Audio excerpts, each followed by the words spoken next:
जय हिंद दोस्तों, इस वीडियो के माध्यम से मूल्यह्रास चैप्टर की शुरुआत कर रहे हैं। आपको मैं बताना चाहता हूं, यदि आपके सिलेबस में मूल्यह्रास यानी कि डिप्रिसिएशन चैप्टर है, गारंटी मैं देता हूं कि आपके पेपर में यहां से क्वेश्चन आएगा। तो आपको सबसे पहले हेडिंग लिख लीजिए, ह्रास क्या है। ह्रास को इंग्लिश में डिप्रिसिएशन कहते हैं। ह्रास को इंग्लिश में डिप्रिसिएशन कहते हैं। ध्यान दीजिएगा, DEPRECIATION, डिप्रिसिएशन। लेकिन इसकी परिभाषा क्या होती है? किसी अस्थाई संपत्ति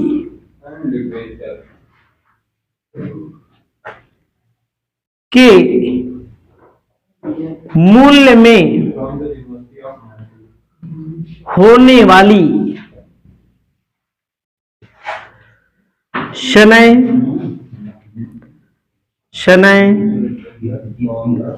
कमी को ह्रास कहते हैं, डिप्रिसिएशन कहते हैं। ध्यान दीजिएगा, रटना नहीं है।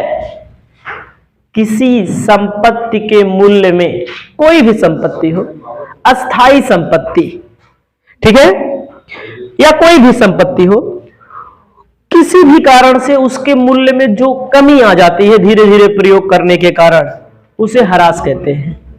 हमारे पास एक मोबाइल है, इसको मैं 9,000 रुपए का लिया था, समझ रहे हैं। अगर मैं इसको बेचूं तो 9,000 रुपए में नहीं बिकेगी, इसका मूल्य कम हो गया है। क्यों? इसके कई कारण हैं। पहला कारण है कि प्रयोग करने से ना। दूसरा कारण है कि अप्रचलन। अप्रचलन का मतलब होता है कि 4G मोबाइल है, 5G आ चुका है, ठीक है। तीसरा कारण हो सकता है कि इसमें जो अपडेट, नई मोबाइलों में नए नए अपडेट आते हैं, बहुत सारी चीजें होती हैं जिससे संपत्ति के मूल्य में कमी आ जाती है। तो हेडिंग लिख लेना है, ह्रास के कारण। आपको ह्रास के कारण लिख लेना है। ह्रास का कारण क्या होता है? जायज कारण लिखना है आपको। टूट फूट, संपत्ति में टूट जाना, फूट जाना, घिस जाना ना,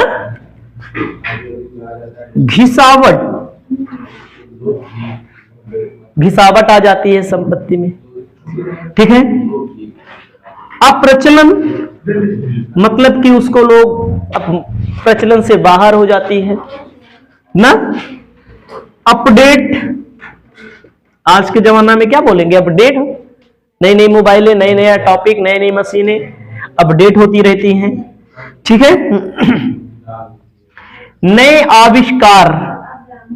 आविष्कार का मतलब जब 4G 5G मोबाइल आ जाएगी तो 4G के दाम में कमी आ जाएगी ना। तो इसको आप अपने मन से भी बना करके लिख सकते हैं। अब आपको विधि में बताने जा रहा हूं, ध्यान देना है।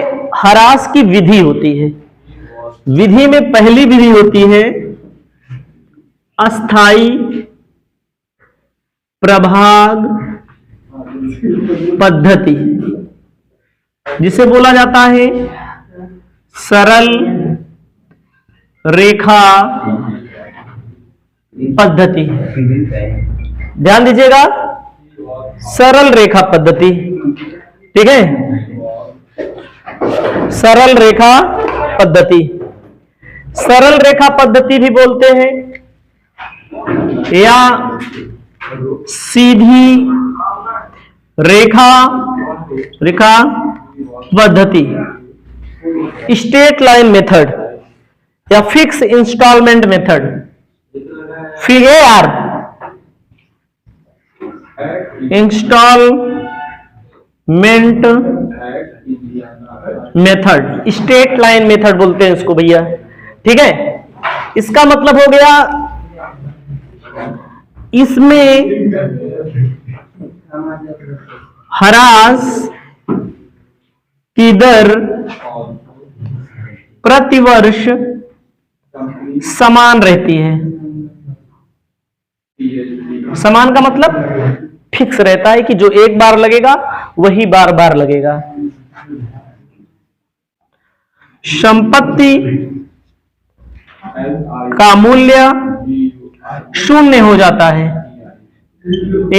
एक समय बाद संपत्ति का मूल्य शून्य हो जाता है। इसको लिख लीजिए।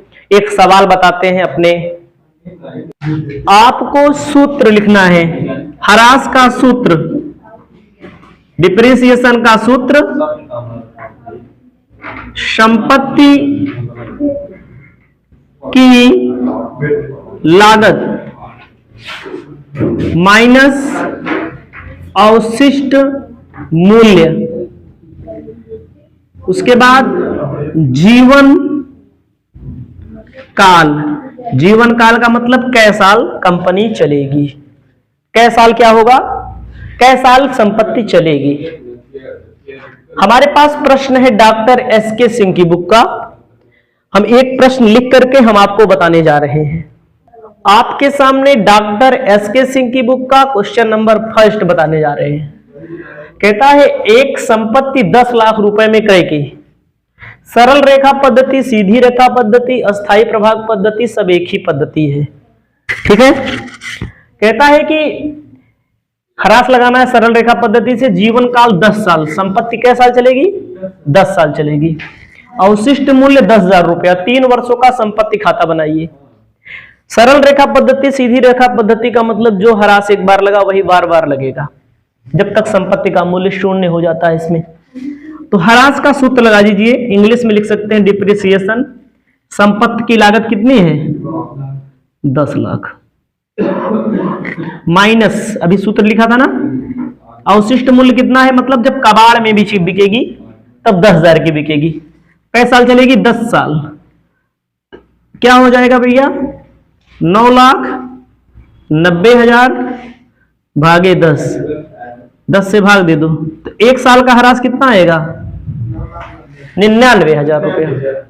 हर साल डिप्रिसिएशन कितना लगेगा, 99,000। 10 साल तक लगेगा, 10 साल के बाद संपत्ति का मूल्य शून्य हो जाएगा। क्वेश्चन में एक चीज कहा है, 3 वर्षों का खाता बनाना है बस आपको। क्या बनाना है, तो इसमें ध्यान देना है एक बार फिर से।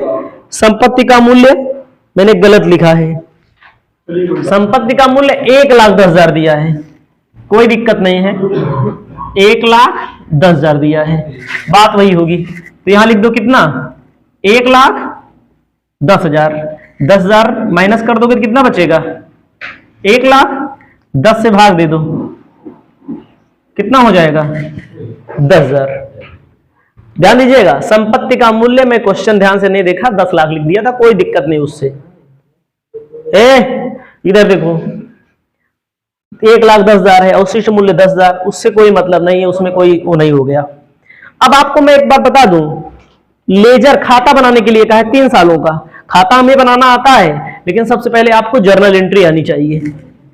पहली एंट्री होती है संपत्ति क्रय करने पर, पूरी टॉपिक को समझिए। क्रय करने पर जब संपत्ति क्रय करेंगे तो हमारे पास संपत्ति आएगी, एसेट्स अकाउंट डेबिट, और पैसा हमारे पास से जाएगा, चाहे कैश लिखो चाहे बैंक लिखो। कितना पैसा गवा, 1,10,000 रुपया। हमेशा 1 तारीख को एंट्री होती है। कै तारीख को, जिस दिन खरीदा जाएगा, 1 तारीख को। अब साल भर बाद ह्रास लगेगा, कब, मान लीजिए अप्रैल 1 को खरीदा, मार्च 31 ह्रास लगाने पर एंट्री होगी depreciation account debit to assets account. इसका मतलब एसेट्स इतने की घिस गई, चली गई, हर साल कितना? 10,000 ना। जो ह्रास होता है वो हमारा घाटा होता है। क्या होता है? घाटा होता है। ह्रास की रकम को, कोई भी घाटा हो, कोई भी हानि हो, उसको हम कहां ट्रांसफर करते हैं? लाभ हानि खाते में हस्तांतरण। समझिएगा, हस्तांतरण करने पर ना। तो क्या लिखा जाएगा? लाभ हानि खाते में हस्तांतरण करेंगे तो statement of profit and loss account debit to क्या गया? डिप्री, वही 10,000 रुपया ट्रांसफर कर दिया जाएगा। ठीक है कि नहीं? बहरहाल जर्नल एंट्री करने के लिए नहीं कहा है, हम क्यों कर रहे हैं? हमारा गर्ज नहीं करने का, समझाने के लिए आपको कर रहे हैं ना। तो पहली साल इतनी एंट्री होगी, 3 साल का कहा है। दूसरी साल, पहली साल तीनों होगी, दूसरी साल केवल ह्रास लगाएंगे और लाभ हानि खाते में हस्तांतरण कर देंगे। तीसरे साल ह्रास लगाएंगे, लाभ हानि खाते में हस्तांतरण कर देंगे। कहने का मतलब पहली बार तीनों एंट्री होंगी। मान लीजिए तो 2022, मान लीजिए 1 अप्रैल 2022 को खरीदा गया, 31 मार्च 2023 को एंट्री होगी, 2023 में एंट्री होगी। अगली जो एंट्रियां होंगी कब होंगी? 2024 में 31 मार्च को, उसके बाद 2025 में। कहने का मतलब 2 बार आपको अपने मन से ए और एंट्री करनी पड़ेगी। ये केवल मैंने समझाने के लिए लिखा। अब मुझे खाता बनाना है ना। अगर आपको लिखना होगा तो 2 बार और लिख लेना, 2 वर्षों में ए वाली एंट्री, ए वाली एंट्री, 2 बार। ठीक है। अब आपको क्या कहा है? मशीन अकाउंट बनाने के लिए, मशीन की एसेट्स जो खरीदा हो, एसेट्स अकाउंट। ठीक है। Date particular amount, date particular amount. देखो भैया, जब लेजर बनाया जाता है तो हमने क्या बताया आपको? एसेट्स डेबिट में है ना। कौन सा अकाउंट बना रहे हैं हम लोग? एसेट्स का अकाउंट बना रहे हैं। एसेट्स डेबिट में तो डेबिट में लिखेंगे ना, डेबिट में लिखेंगे। क्या नाम लिखेंगे? टू कैश लिखो। कितने का? 1,10,000 है ना। क्या तारीख को? मैंने मान लिया अप्रैल 1 की बात है, मान लीजिए 2022 मान लिया, कोई दिक्कत नहीं है। 2023 को अब मार्च 31 को डिप्रिसिएशन लगेगा। बाय डिप्रिसिएशन कितना लगा? हर साल 10,000। दोनों पक्षों को बराबर कर दो। इसमें एसेट्स है ना, देखो कैसे देख के बनाते हैं। एसेट डेबिट में है तो डेबिट में लिखेंगे, एसेट्स क्रेडिट में है तो क्रेडिट में लिखेंगे। पड़ोसी वाले खाते का नाम, डेबिट में है तो क्रेडिट में, क्रेडिट वाले का नाम, क्रेडिट है तो डेबिट वाले का नाम। मैंने इसको लिखा। ठीक है। अब क्या करेंगे? दोनों पक्ष बराबर कर दो। 1,10,000, 1,10,000 बाय बैलेंस सीडी कितना बचेगा? 1,00,000 ना। 1,00,000 कर दिया। मार्च 31 को 2023 to balance BD 1,00,000।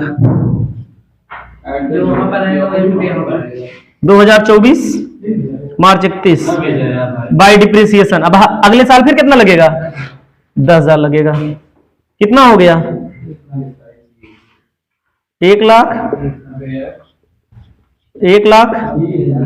By balance CD कितना है भैया? 90,000 हो जाएगा ना। अरे भाई 10,000 हर बार लगेगा अब ना। 2024 अप्रैल 1 टू बैलेंस बीडी 90,000। 2025 अब होगा ना, सॉरी मार्च 31 बाय डिप्रिसिएशन। हर साल 10,000 लग रहा है।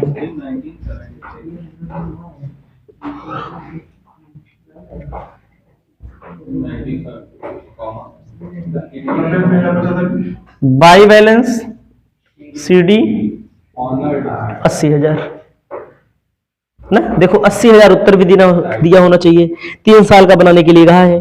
बैलेंस जो बनेगा वो 80,000 आएगा। उत्तर चाहे जो दिया हो, उत्तर में दिया है इन्होंने 80,000 बैलेंस 3 साल बाद बनेगा।